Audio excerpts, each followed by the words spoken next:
Tapi kalau kita masih ribut terus soal kayak gitu-gituan, ribut soal apa paham, soal cingkrang, soal ini radikal, ya kapan kita mau take off? Jadi sebetulnya saya pengen lembaga survei itu kalau paparan ya disampaikan secara terbuka gitu loh. Saya melakukan survei atas nama konsultan partai A, atas nama konsultan partai X. Itu kan enak gitu. Jelas, kita bacanya kan. Ya. Saya lembaga survei atas nama konsultan dari pasangan ini, pasangan ini. Ya, jelas. Itu jelas. Tapi sekarang kan seolah-olah mereka itu independen.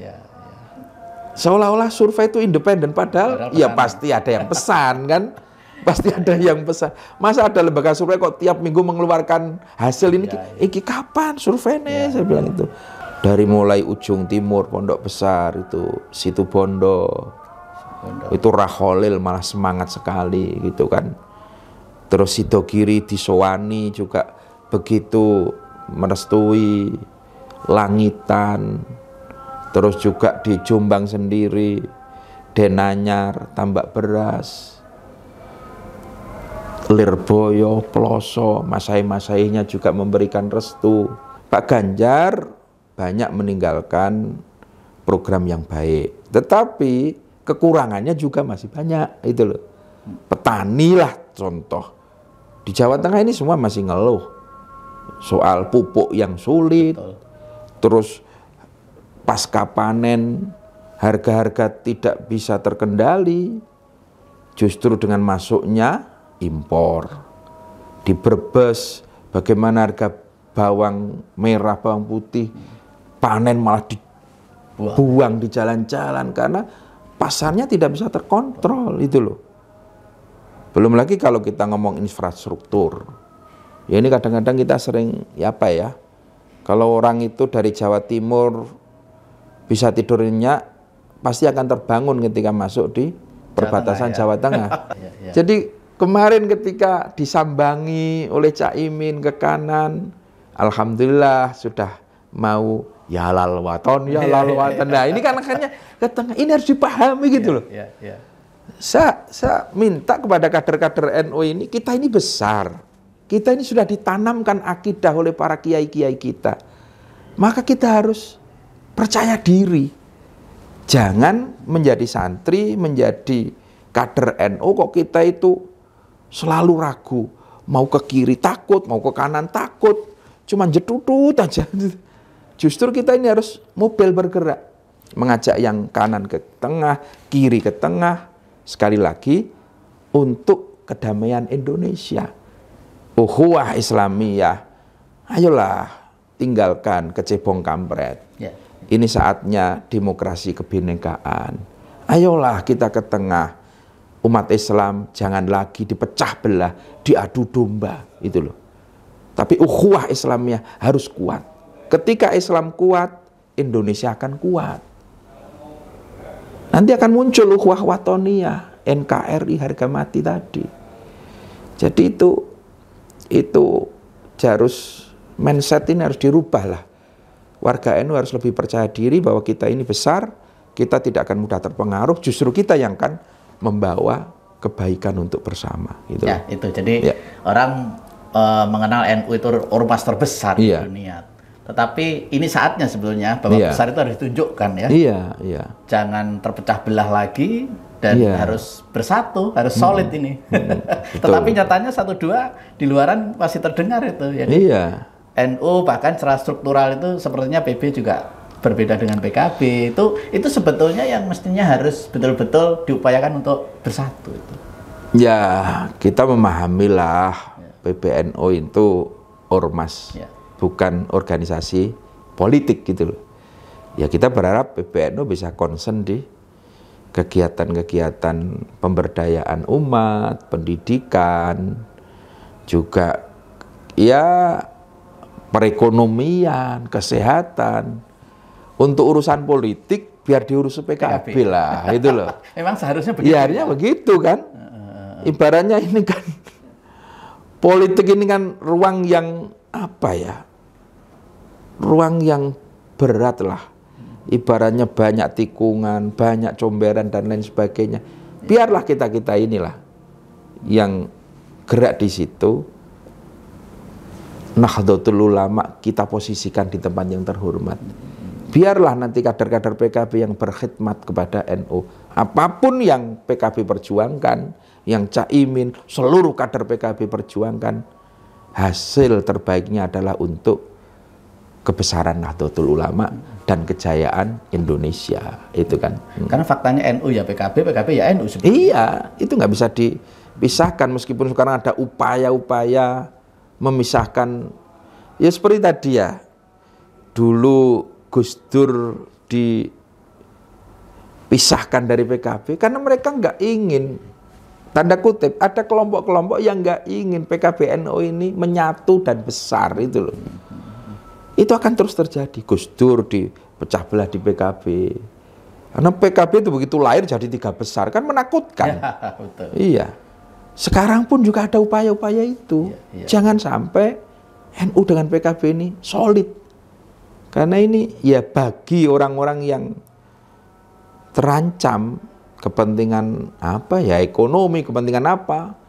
Padahal kita ini nggak punya pretensi apapun. Kita hanya pengen masyarakat lebih makmur, kita hanya pengen Indonesia ini lebih maju, pesantren, pendidikan lebih terurus. Itu sebenarnya sederhana cita-cita PKB itu. Ya. Oke, sebetulnya mungkin momen 2024 ini bukan sekedar pilpres antara PKB dengan katakanlah PKS ya. Yeah. Perwakilan dari Islam kanan dan PKB perwakilan dari Islam moderat ya. Yeah. Tidak sekedar pilpres, mungkin bisa dimaknai sebagai momen atau peluang untuk bersatunya dua kutub itu tadi. Itu tadi ukhuwah Islamiyah itu. Ukhuwah Islamiyah itu. Kita ini melihat seperti Syria, negara-negara di Timur Tengah yang hancur babak belur. Ini karena kedua faham tadi. Ada faham Wahabi, ada Syiah, ada Sunni. Ya, ego faham ini yang tidak terwadai, akhirnya menjadi konflik turun-temurun. Sebenarnya Indonesia ini bersyukur. Kita ini punya ikatan besar yang namanya Pancasila. Kita ini punya ikatan besar yang namanya NKRI, Bhinneka Tunggal Ika. Ini sebenarnya wadah yang ditinggalkan oleh para founding fathers. Silahkan Anda punya faham yang dikatakan kanan, Syiah, bahkan mungkin liberal dan lain sebagainya. Nah itu kan ini soal faham. Tetapi kalau ngomong kebangsaan, ngomong kenegaraan, kita sudah ada landasannya. Pancasila, NKRI, Bhinneka Tunggal Ika, ini yang menjadi konsensus bersama warga bangsa. Apapun faham, apapun agamanya. Itu yang membedakan kita dengan Timur Tengah. Kenapa Indonesia masih damai terus? Selamat ya. Selamat. Nah ini harus dipahami gitu loh. Dan ini saatnya NU sebagai ormas terbesar itu menjadi contoh, ya, menjadi motor persatuan. Iya. Jadi saya bilang tidak sekedar pilpres itu sebetulnya. Iya, menjadi momen terbesar itu bersatunya umat gitu. Kalau umat Islam ini bersatu kuat, sekali lagi jangan khawatir, Indonesia akan tambah kuat, Indonesia akan semakin maju. Karena potensi terbesar di Indonesia ini adalah umat Islam. Betul. Indonesia adalah negara mayoritas Muslim terbesar di dunia loh. Betul. Di dunia. Kebangkitan Islam ini justru diharapkan dari Indonesia, bukan dari Timur Tengah. Betul. Kebangkitan Islam di pendidikan, di sains, teknologi.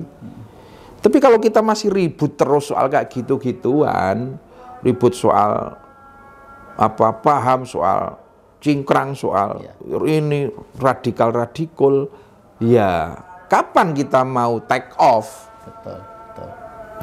Ini Indonesia, peradaban Islam Indonesia yang moderat ini diharapkan bisa mewarnai dunia. Peradaban dunia yang rahmatan lil alamin tadi. Betul. Ya. Dan ini memang sekali lagi saatnya ya umat Islam, khususnya ormas terbesar NU kita ini ya. Peluang ini kita gunakan untuk bersatunya umat Islam kita. Jangan lagi melihat masa-masa lalu yang sudah lewat ya. Yang sudah lewat. Jadi memang sudah saatnya semuanya sadar, move on untuk bersatu saatnya. Kemudian Gus, kita umat masyarakat nih saat ini menyaksikan pasangan Amin, yaitu luar biasa di beberapa kota ya, luar biasa sambutan masyarakat dan segala macam ya. Tetapi yang kita saksikan juga di sosial media itu surveinya masih di posisi terakhir ya dari lembaga survei. Saya menyaksikan juga Caimin dan Pak Anies ini sudah kemana-mana ya, kiai-kiai besar juga sudah, pondok pesantren besar Jawa Timur, Jawa Tengah juga sudah. Tetapi survei selalu diletakkan di belakang gitu. Itu sebenarnya kenapa itu? Itu kenapa? Apa memang fakta surveinya seperti itu atau bagaimana itu? Ada dua hal ya. Satu, kita menghormati lembaga survei ya. Mereka punya metodologi, punya cara itu loh. Tapi kadang-kadang tidak semua masyarakat kita ini terpotret oleh survei. Tidak semua masyarakat ini bisa membuka aspirasinya. Itu satu. Yang kedua, ya juga ada survei yang memang orderan, itu loh. Survei orderan. Kita nggak khawatir sedikit pun soal survei. Karena kita belajar dari Pilgub Jawa Tengah kemarin. Hamin 1 bulan, pasangan Sudirman Said dan Ida Fauzia, surveinya itu 16%. Kecil sekali 14%. Tapi kita terus jalan bismillah, bismillah, bismillah. Akhirnya kita bisa tembus 41%. Ini nggak ada satupun lembaga survei yang memotret itu gitu loh. Itu bukti juga ya? Bukti. Terus di Pilkada DKI, Pak Anies juga begitu kan? Nggak ada satupun lembaga survei yang mengunggulkan Pak Anies Baswedan. Tapi ternyata, lah inilah. Jadi ya oke lah lembaga survei itu menjadi apa ya, kalau kita pemacu motivasi saja. Tetapi kita tidak terpengaruh. Karena kita ini orang lapangan itu gitu fenomena lembaga survei. Iya. Dan kita ini orang lapangan gitu loh. Kita yang setiap hari ketemu masyarakat, kita yang setiap hari ketemu kiai, kita ketemu teman-teman muda di kampus, dan semua sudah pengen perubahan. Sudah pengen perubahan gitu loh. Apalagi teman-teman muda di kampus ini melihat yang mereka dulu berjuang reformasi, ini banyak sekarang fenomena apa yang diperjuangkan reformasi hari ini sudah mulai banyak diingkari gitu loh. Ya soal korupsi hari ini juga masih terus semakin menggila itu kan. Ini harus ada perubahan itu loh. Terus juga soal nepotisme, ini kan agenda reformasi. Apalagi sekarang undang-undang ASN. Sekarang TNI, Polri bisa menjadi ASN. Padahal reformasi dulu kan Gus Dur memisahkan dua fungsi ABRI waktu itu. Ini teman-teman mahasiswa, teman-teman yang berjuang reformasi loh, ini kok perjalanan reformasi kok jadi kayak gini gitu loh. Ini masyarakat akar rumput semua sekarang melihat itu. Dan kita setiap hari bertemu mereka dan mereka menginginkan perubahan agar Indonesia lebih baik ke depan. Itu yang kadang tidak terpotret oleh lembaga survei. Jadi sudah pengalaman kalau soal tetap percaya diri karena setiap hari di lapangan ya. Itu yang lebih nyata ya. Daripada survei mungkin. Tapi kalau survei internal kira-kira terbaru? Survei internal insya Allah kita sudah mulai naik, sudah mulai bagus, terutama di Jawa Timur, Jawa Tengah alhamdulillah juga sudah mulai merambat naik, karena kita juga punya konsultan-konsultan ya. Jadi sebetulnya saya pengen lembaga survei itu kalau paparan ya disampaikan secara terbuka gitu loh. Saya melakukan survei atas nama konsultan partai A, atas nama konsultan partai X. Itu kan enak gitu. Jelas, kita bacanya kan. Saya lembaga survei atas nama konsultan dari pasangan ini, pasangan ini. Jelas. Itu jelas. Tapi sekarang kan seolah-olah mereka itu independen. Seolah-olah survei itu independen. Padahal ya pasti ada yang pesan kan. Pasti ada yang pesan. Masa ada lembaga survei kok tiap minggu mengeluarkan hasil ini? Ini kapan surveinya? Saya bilang itu.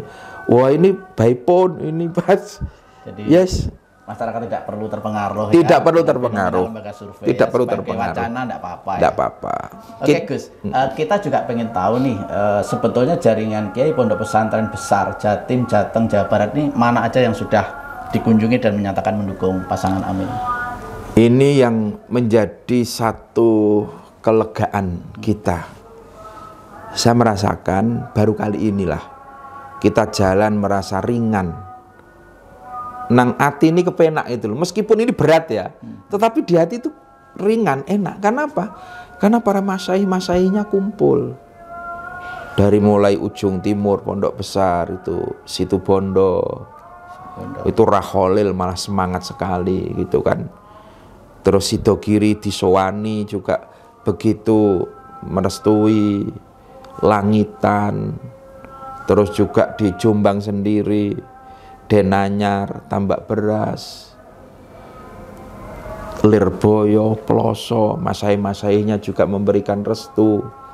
Sarang, beberapa pondok ada di Sarang itu sekarang bisa kumpul mendukung, merestui pasangan Amin. Terus Kaliwungu, kemarin ke Kudus, Tegalrejo sendiri. Alhamdulillah. Jawa Barat juga di Cirebon, di Indramayu, di Tasik, pesantren-pesantren alhamdulillah. Ini yang dirindukan oleh para kiai-kiai. Kapan pondok-pondok ini iso bareng?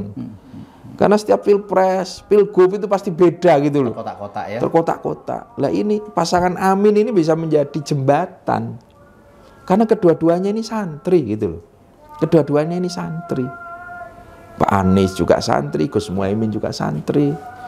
Lah ini meskipun berat tetapi ringan. Kita melangkahnya itu nyaman itu loh. Ini yang kita rasakan. Dan luar biasa ya. Cuma jaringan pesantren besar, kiai-kiai, ulama-ulama sepuh semua juga sudah menyatakan sikapnya sebetulnya. Tinggal hasilnya serahkan kepada Allah saja ya. Dan pada hari H nanti ya. Ini jadi memang akhirnya menjadi tidak ragu-ragu gitu loh tentang bismillah tentang gitu. mimpi perubahan itu. Mimpi perubahan itu. Kalau ada riak-riak misalnya, oh ini NU tetapi tidak PKB, NU tapi tidak mendukung pasangan Amin, itu mungkin ya fenomena politik-politik aja ya. Iya, apalagi kalau di media sosial kita udah nggak pengaruh kan, sekarang zamannya buzzer gitu loh. Betul, itu juga. Zamannya buzzer di media sosial itu kita itu dikebukin terus.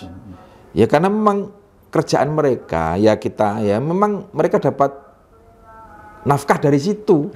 Kalau nggak ngebukin nggak dapat duit itu ya udah kita nggak pernah nggak pernah ngaruh, nggak pernah baper juga ya, nggak pernah baper, udah ya. Jalan aja lah. Oke. Yang penting tadi kita ini turun ke lapangan, ketemu langsung dengan grassroots. Itu yang sebetulnya justru berbahaya itu. Iya. Kelihatannya tidak dominan di sosmed gitu, tetapi luar biasa bergerak di masyarakat. Ada bahasa itu silent majority. Silent majority. Masyarakat diam. Betul. Ini nanti akan menentukan sikap. Itu loh, betul. Akan menentukan sikap, ya. Oke, luar biasa Gus. jadi terang benderang. Jadi saya kira tidak perlu lagi, terutama warga NU dan PKB ini kan sama saja untuk berbeda pilihan, berbeda sikap. Iya. Pilpres ini tidak perlu. Enggak, iya. Dan itu ya kita udah dewasa lah, udah dewasa. Enggak usah saling menjatuhkan, enggak usah saling memojokkan, udahlah. Kalau memang nggak bisa bareng, beda juga nggak masalah. Yang penting saling menghormati, saling menghargai lah. Jangan menutup ruang gerak satu dengan yang lainnya. Ada keluarga Ciganjur yang ada yang mendengungkan itu, itu tidak PKB Pak Muhaimin, tidak Amin juga. Ya nggak apa-apa ya, misalnya. Udah. Kalau toh terjadi juga ya. Udah selesai lah kalau itu, udah selesai. Ya, kita saling menghargai. Ada harapan antara Cak Imin dengan keluarga Ciganjur perlu islah atau tidak itu, atau tidak ada yang diislahkan juga sebetulnya? Sebetulnya kalau itu beliau lebih paham lah. Beliau lebih paham, itu kan satu keluarga antara adik kakak, ponakan paman itu loh. Saya yakin beliau itu lebih paham. Iya, internal keluarga. Iya. Dan mudah-mudahan sudah selesai. Iya. Oke Gus, yang terakhir Gus tentang Gus Yusuf sendiri nih di jalan-jalan orang Semarang khususnya Jawa Tengah itu melihat beliau gede-gede, Gus budalai Gus gitu ya. 2024 juga ada perhelatan pilkada serentak, diantaranya adalah pemilihan gubernur Jawa Tengah. Gus Yusuf di lapangan itu udah kelihatan mau maju juga, betul Gus? Mau maju calon gubernur Jawa Tengah tahun 2024? Saya ini ketua partai di Jawa Tengah, saya kader partai. Nanti apa yang diputuskan oleh partai saya harus siap. Hari ini kita sedang berjuang di Pilpres dan di Pileg. Saya sampaikan ke teman-teman, kalau memang nanti PKB Jawa Tengah ini dengan kerja keras kita bisa naik suaranya, kita bisa dapat 30 kursi untuk DPRD provinsi, maka saatnya memang PKB harus memimpin Jawa Tengah. Bismillah itu loh, ya. Itu. Tapi prioritas kita hari ini tetap Pilpres dan Pileg dulu ya. Ya bonus lah nanti untuk Pilgub. Ya ini, kerja keras di Pilpres ini nanti hasilnya itu ibaratnya kita ini satu dayung 20 terlampaui gitu loh.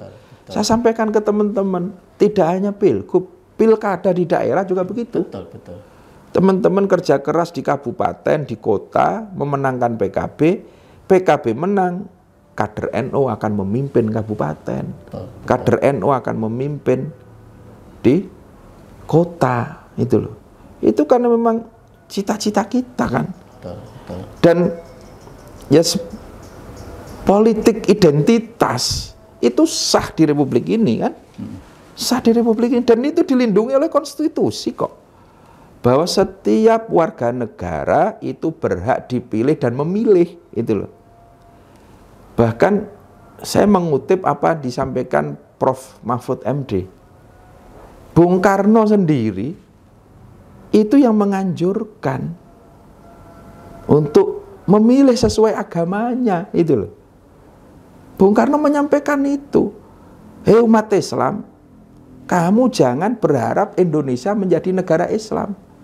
Tapi kalau pengen nilai-nilai Islam itu mewarnai hukum-hukum negara, silakan rebut kepemimpinan melalui pemilu, gitu kan? Tempatkan kader-kader kamu di legislatif, di eksekutif. Ini berhak secara konstitusi agar hukum-hukum Islam bisa mewarnai. Begitu pula umat Nasrani, jangan berharap Indonesia menjadi negara Kristen. Tapi umat Nasrani juga punya hak yang sama. Sama kalau pengen nilai-nilai Kristiani itu mewarnai, ya umat Nasrani akan berjuang melalui identitas agamanya. Ini berhak. Umat Buddha umat Hindu di Bali juga begitu. Sama gitu. Nggak perlu takut dengan istilah politik identitas. Framing bahwa politik identitas, politisasi tempat ibadah itu nggak perlu. Yang tidak boleh begini. Yang tidak boleh adalah menafikan identitas yang lain. Yang tidak boleh adalah merasa benar sendiri, menang-menangi dewi. Itu yang tidak boleh. Itu ya. Karena faktanya kita lahir di bumi Indonesia ini bermacam-macam suku agama. Justru dengan keanekaragaman identitas ini yang menjadikan Indonesia lebih kuat. Besar. Kuat. Itu yang ke depan harus betul-betul kita bersama-sama kita bersama-sama. Kita komitmen di situ gitu. Kalau soal misalnya tempat ibadah dijadikan untuk mendengungkan aspirasi politik, itu sebetulnya terjadi di tempat ibadah yang lain-lain semuanya itu sebetulnya. Katakanlah pilkada itu, di tempat ibadah manapun itu menjelang pilkada kurang seminggu ya ada komando, itu kan hal biasa. Kan memang fungsinya begini, pemimpin itu kan. Kita memang tidak sejauh itu. Tidak sejauh itu. Tapi bahwa pemimpin agama itu punya beban moral. Tidak menggunakan tempat ibadah untuk kampanye. Saya sepakat itu. Tetapi bahwa pemimpin agama ini punya tanggung jawab moral untuk mengarahkan umatnya untuk memilih pemimpin yang baik sesuai dengan agama yang kita yakini. Betul. Ada standar-standar yang memang, loh kita ini ngaji kok. Kita ini paham perintahnya Rasulullah seperti apa. Carilah pemimpin yang adil, carilah pemimpin yang amanah. Masa seperti itu nggak kita sampaikan? Ya harus kita sampaikan kan. Nah itu tugas para tokoh-tokoh agama. Semuanya melakukan itu juga sebetulnya. Melakukan itu juga ya. Tidak ada masalah juga ya. Oke, tentang konteks Jawa Tengah, Gus. Kira-kira apa yang kurang dari Jawa Tengah di dalam kepemimpinan Pak Ganjar selama ini sehingga Gus Yusuf harus tampil juga nih ke depan? Iya, kalau data kan kita sudah paham bahwa angka kemiskinan di Jawa Tengah masih tinggi. Masih tinggi, beberapa kabupaten ini masih infrastruktur masih juga beberapa kabupaten masih dalam bahkan kemiskinan ekstrim. Ini PR yang harus dilanjutkan itu loh. Harus diperjuangkan. Pak Ganjar banyak meninggalkan program yang baik, tetapi kekurangannya juga masih banyak itu loh. Petani lah contoh. Di Jawa Tengah ini semua masih ngeluh soal pupuk yang sulit. Betul. Terus pasca panen harga-harga tidak bisa terkendali. Justru dengan masuknya impor. Di Brebes bagaimana harga bawang merah, bawang putih panen malah dibuang di jalan-jalan karena pasarnya tidak bisa terkontrol itu loh. Belum lagi kalau kita ngomong infrastruktur. Ya ini kadang-kadang kita sering kalau orang itu dari Jawa Timur bisa tidur nyenyak, pasti akan terbangun ketika masuk di perbatasan Jawa Tengah. Itu loh. Kalau orang hamil bisa melahirkan di jalan katanya, ya di jalan tertentu ya, nggak semua ya. Nggak semua nah, kadang-kadang ya itu beberapa hal itu ya. Jadi masih semua tidak ada yang sempurna. Semua tidak sempurna. Ya nanti ke depan Jawa Tengah juga harus baik. Jawa Tengah bagaimana bisa menyusul Jawa Timur, Jawa Barat itu ya. Oke, jadi Gus Yusuf untuk Jawa Tengah nanti optimis NU solid mendukung Gus Yusuf untuk maju. Iya. Kita berharap bagaimana warga NU. Ini bukan NU ya, sekali lagi saya ngomong warga NU. Ini punya kesadaran bersama untuk membesarkan partainya warga NU, dan nanti tentu setelah itu bagaimana warga NU bersama-sama untuk solid mengusung kader NU terbaik Jawa Tengah nanti. Untuk ini kontribusi dari NU untuk Jawa Tengah, untuk Indonesia gitu loh. Termasuk dalam konteks Pilpres apalagi. Iya. Boleh nggak bertanya, kalau di Jawa Tengah PWNU-nya dalam konteks Pilpres seperti apa, Gus? Seperti PKB? PWNU ya netral, PWNU itu memang harus netral. Memang posisinya harus di situ, harus di situ posisinya PWNU ya. Tapi kalau Jawa Timur rasa-rasanya Yai Marzuki kan luar biasa, begitu lantang sekali ya. Iya, Yai Marzuki itu konteksnya bukan sebagai ketua PWNU. Ketika Kiai Marzuki menyampaikan soal Pilpres, soal apa itu beliau konteksnya adalah sebagai pengasuh Pondok Pesantren Sabilur Rasyad. Ya. Kalau struktur NU semua netral, tapi beliau sebagai pribadi, beliau sebagai tokoh agama, beliau punya sikap politik. Ya. Nggak ada masalah juga. Nggak ada masalah, nggak ada masalah. Ya. Oke Gus, luar biasa, cukup panjang kita ngobrolnya tentang Pilpres, NU, PKB ya. Di masyarakat masih ada sedikit-sedikit yang mungkin belum sepaham dengan sikap PKB tentang pasangan Amin. Dengan penjelasan Gus Yusuf, mudah-mudahan bisa menjadi gamblang, tidak ada lagi perselisihan di situ. Jadi NU ya PKB, PKB NU. Ketika PKB berpolitik menempuh jalan mencari jalan untuk menjadi pemimpin, ya harusnya NU komit. Bismillah. Jadi sekali lagi saya ulang, ini menurut saya sebagai orang luar, ini bukan perkara Pilpres, tetapi perkara momen bersatunya, bersatunya atau bahkan bersatunya momen antara Islam yang dituduh garis radikal ya dengan Islam Nusantara lah ya. NU harus memimpin sebagai ormas yang besar ya. Jangan terpecah-pecah lagi. Tunjukkan dan buktikan ini kader NU harus memimpin. Kompak, solid. Terima kasih Gus sekali lagi. Saya Jateng Pos TV, matur nuwun, mudah-mudahan apa yang kita obrolkan ini semakin mencerahkan buat kita semua. Terima kasih. Saya itu dulu. Assalamualaikum warahmatullahi wabarakatuh. Waalaikumsalam warahmatullahi wabarakatuh.